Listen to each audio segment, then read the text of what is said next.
guys, as a defense, lead the country in turnover margin. I think you're tied for first in overall takeaways. What are the keys to you guys being so advantageous when it comes to takeaways? I feel like just the key to being able to get a lot of takeaways is for us to just, believe in our coaching and be in the right spots that our coaches, coach us to be in every day in practice. And I feel like as long as we do that, we'll keep the success that we've been having.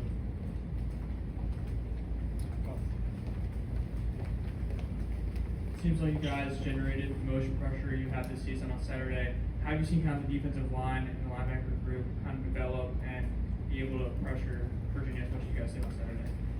I feel like we've done a lot of, developing, like I said, in practice, just making an emphasis on, the linebackers talking to us, about all the communication points and things like that, and making sure that we get the communication down the line and stuff like that. I feel like we've definitely been doing a good job with that, so we just got to keep on going with it. So.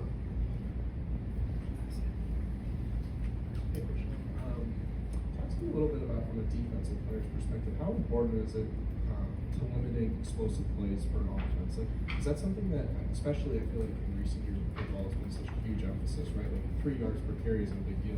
When the team gets a 60-yard pass, it's a huge difference. What goes into limiting those plays, and how important is it to you as a defense? Yeah, definitely is really important.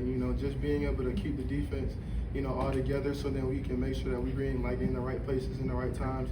So then offenses, are very limited and things like that. And I am a person that I believe that when you have a big goal, you want to lead that big goal with small goals. We have a lot of small goals within our defense that we want to hold the opposing offense to, and we just focus on that every day.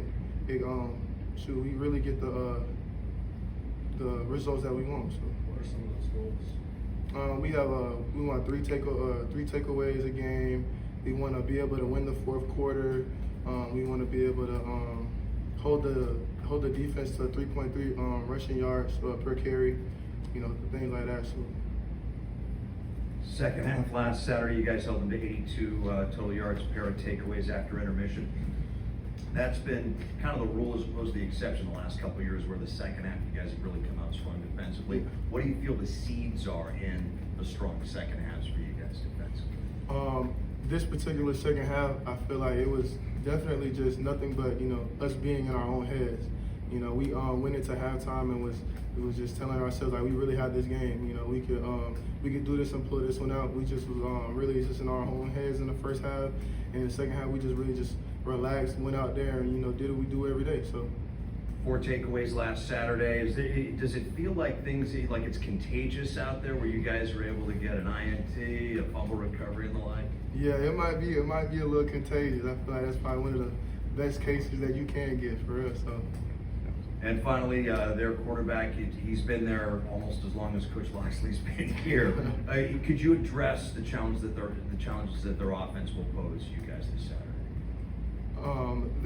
Their offense, is very talented and stuff like that. We are definitely a team that doesn't, shy away from any competition at all. We approach everybody the same way, and I feel like we just got to go out there and do what we do every day, and really just make an emphasis on the quarterback that we have coming up today. He does like to run the ball a lot more aggressively than others, but we just got to get to the ball, rally to the ball, and do what we do every day.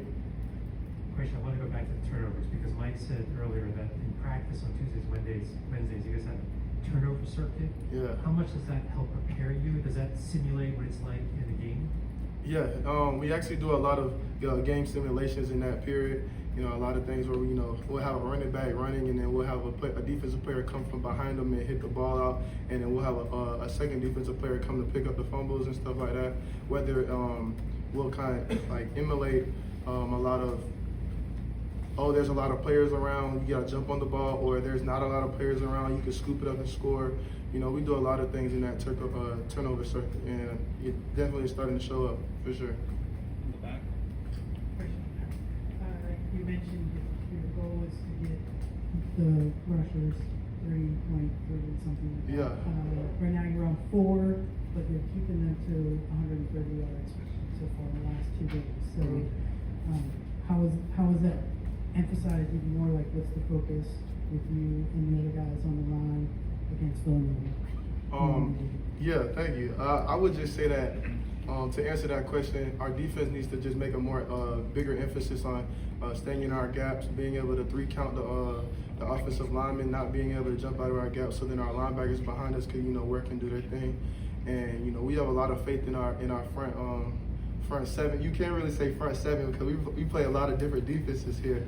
But I feel like we have a lot of belief in our guys in the box to be able to do their thing, and we just got to emphasize on just being able to respect our responsibilities, really. Being able to just respect, I respect, being in my B gap, and I have to respect being in my C gap. My linebackers have to respect that, when pullers are coming, you have to either be over top or under it. I feel like everybody, as long as we just respect our jobs and do what we have to do, we'll be able to get the results that we finally want, which is the goal that you brought up earlier. And Quashon, I know you mentioned obviously just playing multiple defenses, obviously, and just defensive line rotates a lot. But just seeing guys like Levon Johnson, Dylan Pontus, how have you kind of seen some of the younger guys kind of grow in this system? Oh, they've flourished amazing. Like, I'm really proud of those guys, man. I can't wait to see what they have for us later on in the season, man. Dylan Pontus, Vaughn, all those guys, man. I feel like everybody just in that D-line room has just done nothing but just growing, and now I feel like this is definitely their year to be able to show everybody what they have. So. Yeah.